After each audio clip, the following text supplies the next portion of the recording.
Here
he comes. Here he is. It is a man. He looks like Nelly. You not think he looks a bit like Nelly? He looks a bit like Nelly. It's Nelly. Nelly's wearing home, money. Coming down the back of the bus. Maybe we're looking for like a long report.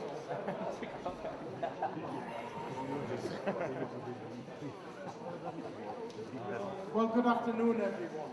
It's a real pleasure to be here today, a bit of a surprise, but on behalf of all of us in the Ferguson family that work here and everybody that does so much to make this such a success, I'm really honoured to be able to welcome two special guests today.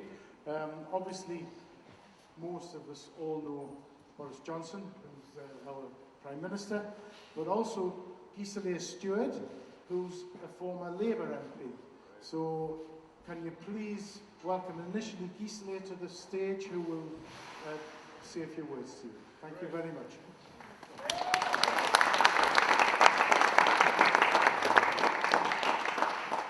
Thanks very much, Alan. It's great to be here at Ferguson. And you wouldn't normally expect a Labour MP to share a platform with a Tory Prime Minister 3 days before a general election. But this is an unusual general election. When I became Labour MP in 1997, there was a spirit of hope to change the country. And, you know, first Labour got the Blair government did it. But the Labour Party, which I came into politics, which was a moderate Labour Party, which was one that was all-embracing, is not the Labour Party I see today under Jeremy Corbyn, whether it is anti-Semitism or the unwillingness to implement Brexit. This election is very different. And during vote leave, when we had the referendum, Boris and we shared a bus for about 4 months. I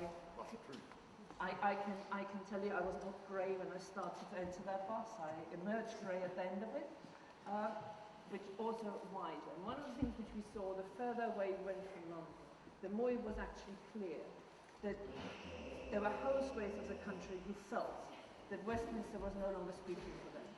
And I think implementing the referendum and getting Brexit done is more than just our relationship with the European Union. I think it is also the relationship between Westminster and the rest of the country, and the relationship between the components of the United Kingdom. Now, when it comes to polling day on Thursday, I will not be voting for Jeremy Corbyn. But what I can do is that I can vote to get Brexit delivered. I can make sure that the job that we started 3.5 years ago actually gets done. And I think it is now incumbent on all of us to make sure and act in the interest of our communities and the country. And that's why even to traditional Labour voters were, like me, it's almost a family tradition to vote for Labour. This is a really, really hard decision to make.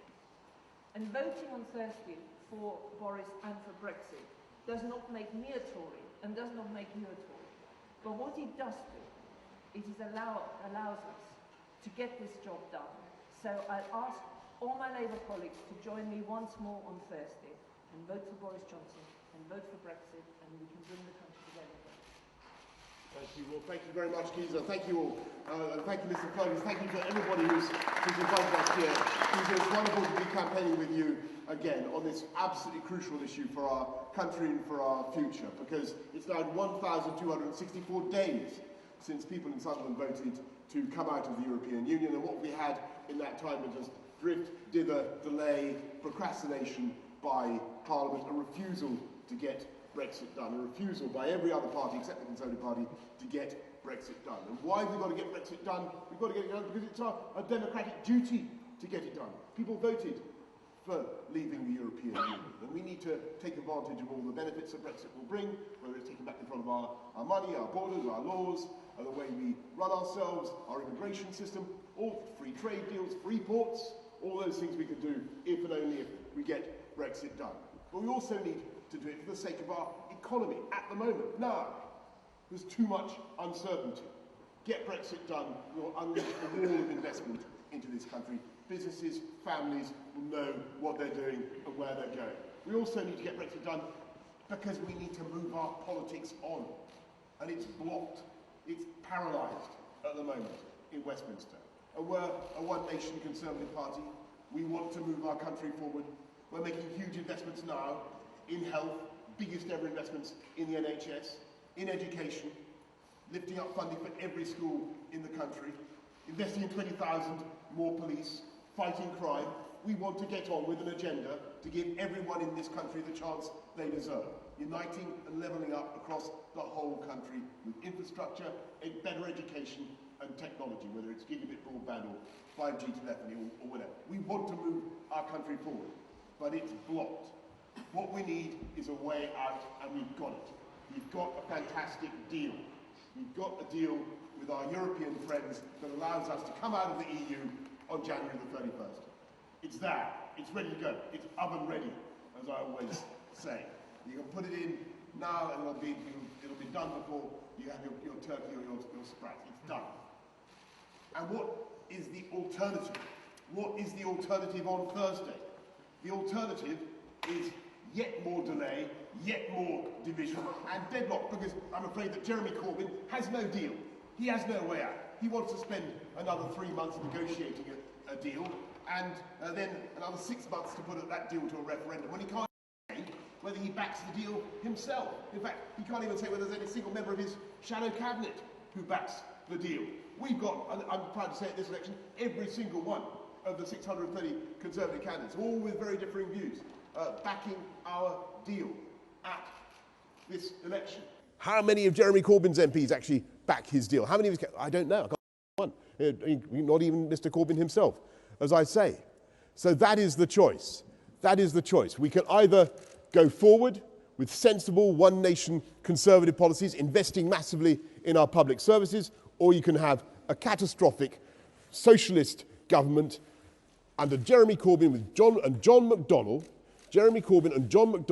who would put up taxes on working people. People on £20,000 a year could be paying £1,000 more in tax. On average, taxpayers are going to be paying £2,400 more.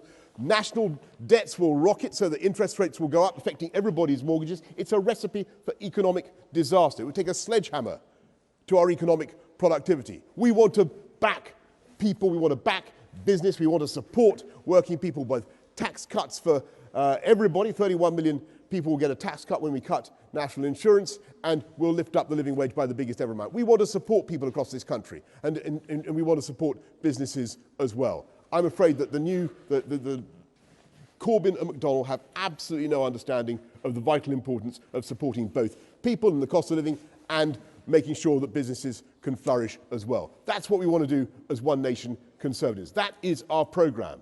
It is a sensible programme. And I just say to you, that is the choice on Thursday. Do you want to take this country forward? get Brexit done, get moving again, get motoring, invest in our country?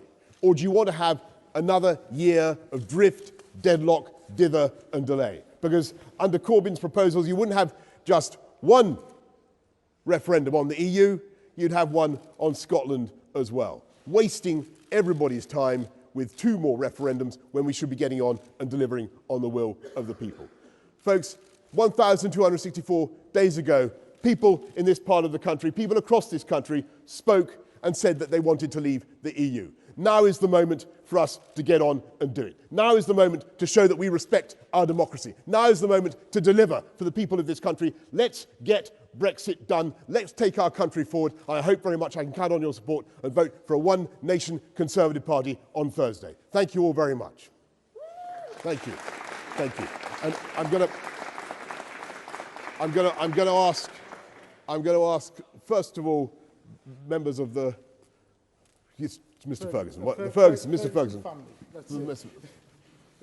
The family of employees. So, Mr. Johnson's very willingly going to answer some of your questions. So, can you please see who wants to ask a question of the Prime Minister? Yes, sir. Do you think it's actually going to profit us by leaving the EU, or what do you think? I do. I do. I think there are lots of advantages in terms of getting investment in immediately into the country. And I've mentioned that there's about $150 billion worth, according to a recent report, that will come in as soon as we get our deal done. But there are also the opportunity for this country to discover new opportunities, new markets around the world. And we've got to do that. And the great thing about the deal that we have ready to go is that it protects businesses, it protects supply chains. It means we leave the EU with our relationships absolutely intact. So we have a zero tariff, zero quota relationship with the EU as we come out. We can protect our supply chains, leave, get on with it, and begin doing other deals around the world. One there. Does that guarantee the future of NM UK in the northeast?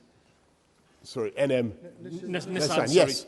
Of course, it's absolutely vital that we protect, as I say, supply chains, we protect Nissan Motors, and we make sure that people continue to invest in our country, and they will. And what I think businesses large and small want to see is certainty about the arrangements we can do. And the thing about the deal we've got ready to go is, as I say, that it does protect the supply chains, it keeps them intact, it makes sure that we have complete equivalence when it comes to our standards, our industrial requirements and all the rest of it. So as we come out, it's all protected from the point of view of big motor manufacturing investors in our country. But we will also have the opportunity to do further deals around the world. Question over there. Changing topic ever so slightly, would you ever consider funding the air ambulance and the vital work they do? Yes, I think that the air ambulance is a quite incredible organisation, and I'm always amazed how little government gives to it by comparison with charitable donations, and I will certainly make sure that the NHS contributes to the cost of the air ambulance, because it does a fantastic job, and I've seen how it saves lives, particularly for victims of knife crimes or stabbings. The air ambulance can make all the difference. It arrives, within 15 minutes or in the golden hour. It saves people's lives. There's another question over there. Why don't you abolish TV licence fees? For everybody? Well, I don't think at this late stage in the campaign I'm going to make an unfunded spending commitment like that for the BBC. But what I certainly think is that the BBC should cough up and pay for the licences for the over 75s as they promised to do. But at this stage we are not planning to get rid of all TV licence fees, though I'm certainly looking at it. And what I will say is that I'm under pressure not to extemporise policy on the hoof. But you have to ask yourself. Whether that kind of approach to funding a TV, a media organisation, still makes sense in the long term, given the way other organisations manage to fund themselves. That's all I will say. I think that the system of funding out of what is effectively a general tax, isn't it? Everybody has a TV. It bears reflection. Let me put it that way. How long can you justify a system whereby everybody who has a TV has to pay to fund a particular set of TV and radio channels? That is the question. I think you have one already.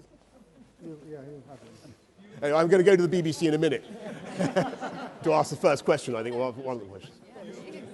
Yes? Fuel duty in the UK is Fuel far duty. higher than any other Yes. EU country. If Brexit finally happens, could that change?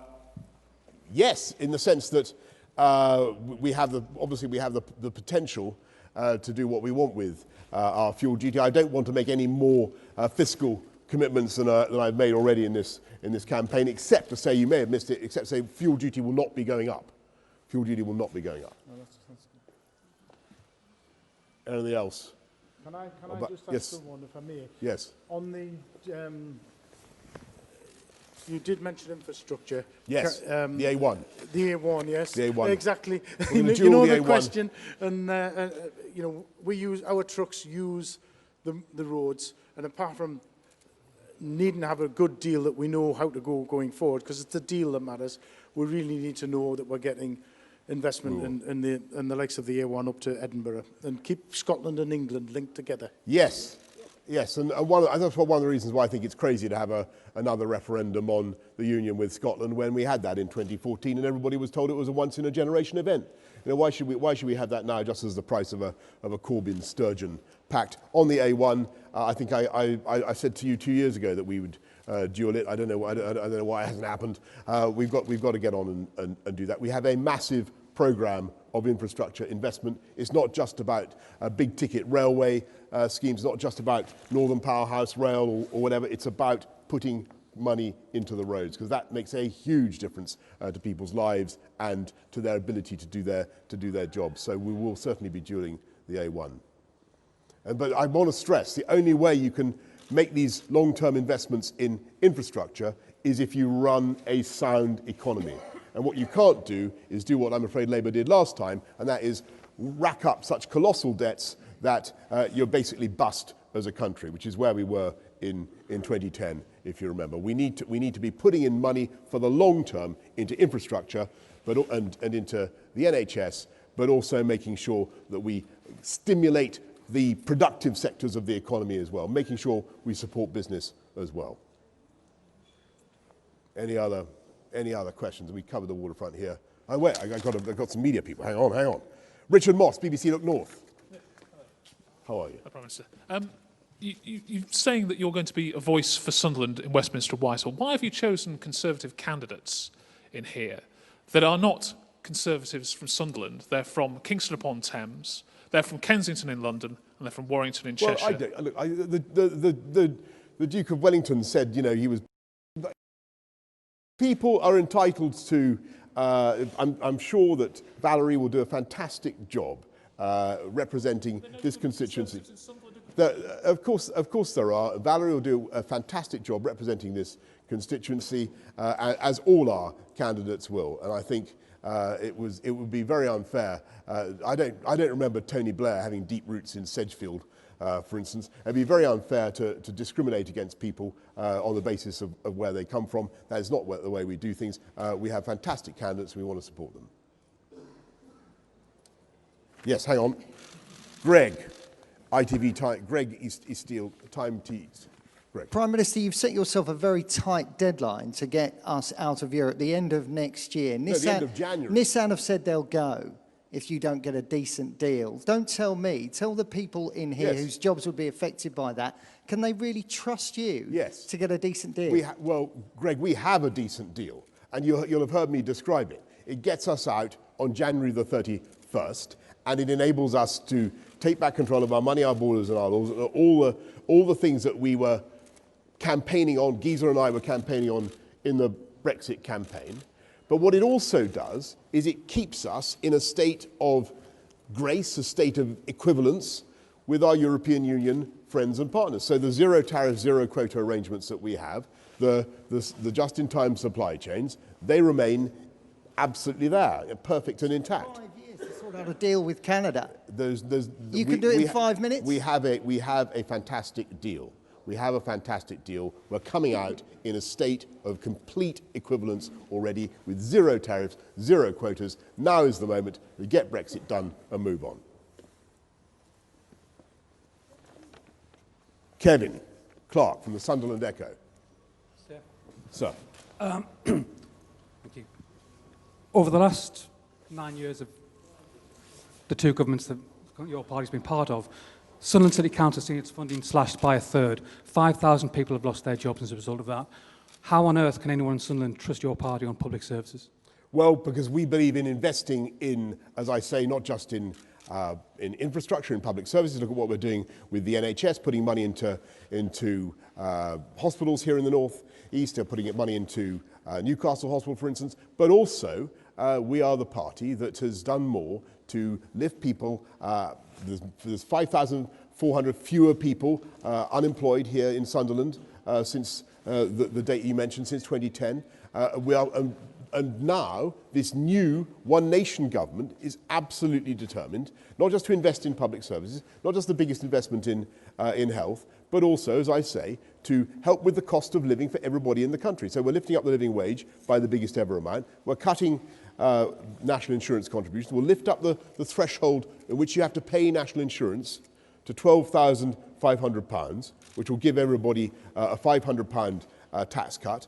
That is the way we want to help. And I think you've got to bear in mind that we were, as I said before, we were in a very, very tough situation in 2010, and it's been necessary to manage the economy prudently. We've done that, and we're now in a position to support business, to support enterprise, but above all, what will help this part of the country and help all the country is if we can get Brexit done and move forward, because we cannot focus on anything. We can't focus on funding local councils properly. We can't focus on the NHS. We can't focus on all the plans we have for this country, while the politicians of this country are bogged down, rowing, fighting about Brexit. What our deal allows us to do is come out on January the 31st and move forward. Kate Dickinson, Chronicle Live.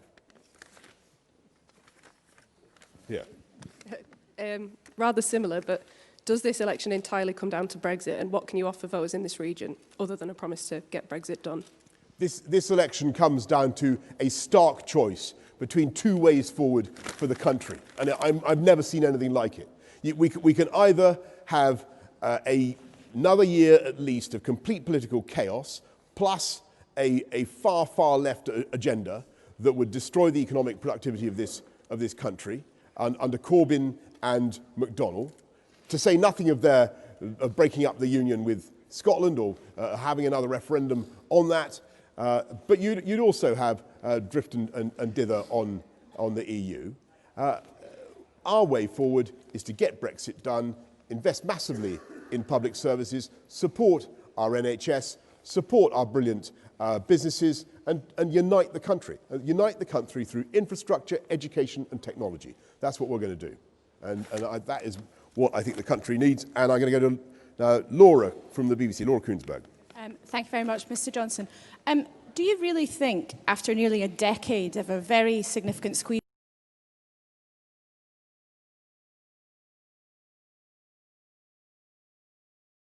struggled to look at a picture of a 4-year-old boy on the floor of an emergency department in a hospital in Leeds and then took the reporter's phone when he eventually persuaded you to look at it? Well, I'm very proud of what we are doing to rebuild Leeds General Infirmary, and it's one of the hospitals that we will rebuild from the beginning. It will be a fantastic project, and we are putting, as I say, the biggest ever investment into our NHS, £34 billion, and I think that will be absolutely transformative for the NHS. And we are putting 50,000 more nurses in. We will be 6,000 more GPs, as you know, 50 million more GP appointments over the next 5 years. We want to transform our NHS. It is a fantastic, fantastic service. But you can only do that if you have a strong economy, and you can only do that if we move this country forward and get Brexit done. And this is a very, very ambitious government. We're a very impatient government. We want to get on with our work. What we don't want is Parliament blocking us again. And that's why I hope everybody will vote for a One Nation Conservative government on Thursday and move us forward. Paul Brand, ITV. Prime Minister, one of your biggest challenges in this election is to persuade people that you really do care, that you really are trustworthy. And yet today, when you're shown that picture of the 4-year-old boy on the floor of an A&E department, you take the phone away and put it in your pocket. What does that say about how much you really care? Well, Paul, I think I've answered that question. I don't know whether but we are not only investing in children's services in Leeds, but we're also rebuilding the whole Leeds infirmary from top to bottom. And we can do that because we're now putting the biggest ever investment into the NHS. What I don't want to see is a fantastic programme that is going to unite and level up our country being blocked again. And we've got a bill in Parliament that would insist that we have to increase funding on the NHS over and above inflation every year. That's now blocked by this Parliament because we haven't got a working majority. If we can get a working majority on Thursday, we can take this country forward, get Brexit done, and invest massively in our public services. And that is the choice we face. Kate McCann, Sky News. Thank you. Prime Minister, you're here in the North East. It's a Labour stronghold. To win this election, you need to turn red seats like this blue. But for many people here, that means voting Conservative for the first time. That's a big decision. Do you think you personally have done enough to convince them to trust you? Kate, how am I supposed to know? I'm doing my best. Kate, this is about I think, a fundamental choice for this country. I really think that we are in danger on Thursday of taking a disastrous step. And it's not just because I think that Mr Corbyn and Mr McDonnell would be very bad for the UK economy, bad for our defences. I think they take the wrong approach to our national security. They spent a long time supporting various enemies of this country, whether it's the IRA or Hamas or Hezbollah or whatever. It's not just that. It's the political paralysis, and it's the failure to get on with the priorities of this country. That is the real problem. We have a very energetic, very dynamic, one nation government that wants to get on, with colossal investments in the NHS, in our infrastructure, in schools, police. It started, and 130 days ago, I stood on the steps of Downing Street, set out our programme. We are delivering it now, but we want to get on and deliver it, and you can only get on with that if you can get Brexit done and move forward. I'm going to go to Richard Wheeler, finally from PA. Hi. You mentioned a lot about the 635 candidates that have made the pledge on Brexit. How long is that pledge lasting for? Is it to the end of January and getting the first point through? Is it the trade part? And what happens if they break it? Are they losing the Tory whip again? Well, here we get the question. This is about the 635 candidates. They are pledged to me personally to support the deal that we have done. And I cannot envisage any circumstances in which they would fail to do that. Look, we have not, as I said, we haven't lobotomized them. They've done it of their own free will. They believe in this deal. They see it as the best way forward for our country. And I think that they will, they would be crazy if they didn't see it as the best way forward. It is a fantastic deal, and it actually brings together people from all parts of the European debate in the Conservative Party. And there's a lot of them. So I really draw the distinction. And if you answer your question, yes, of course. If they then vote against it, they will, of course, they can expect disciplinary procedures. But I really don't think that is going to happen. We have the candidates who are there, ready to back our deal. The deal is ready to go. It's a just add hot water, put it in, it's ready, and we can get it done. Any other questions? Yes. Sorry, I'm really nervous. If Labour and their manifesto don't scare the Conservatives, why then was fake websites set up and paid Google to put them above Labour's websites so people can't even find what they're looking for? I'm afraid that the question was about fake news websites being put up above Labour's. Manifesto and Labour themselves don't scare the Conservatives. Why were fake websites set up and Google paid so them results would come up higher on Google than Labour's actual manifesto? Right. I'm afraid the short answer to that question, I haven't got the foggiest idea. But as far as I understand it, what happens is that there's an awful lot of activity on the internet to try and promote views of one kind or other. What I can tell you is if you want to look at our manifesto, it's there online. It's a great manifesto. It will take this country forward. It will enable us to get Brexit done and move onwards. And that's what we want to do. Fact Check UK Twitter account, Mr. Johnson. I think that's one of the things she's referring to. Similar line. Well, I mean, yeah, I've heard about that, and you know, obviously, I think that a lot of this is basically a kind of media diversion. What the public really want to know about is what are our plans to get Brexit done and move this country forward. And yes, I've explained that I think that what the people of this country want to hear is what our plans are to move this country forward, get Brexit. Thank you very much for. I've answered your question already. I know. But what I think the people of this country want to hear is what our plans are to get Brexit done and move forward. But it's been interfered with. Well, I'm very sorry if you can't find that online, but I'm sure it's there somewhere. Well, it's not party, so surely shouldn't you know, like what's going on? I'm afraid I do not know what I'm pretty certain that you can find the Labour manifesto online. If you can't, then that's obviously a problem.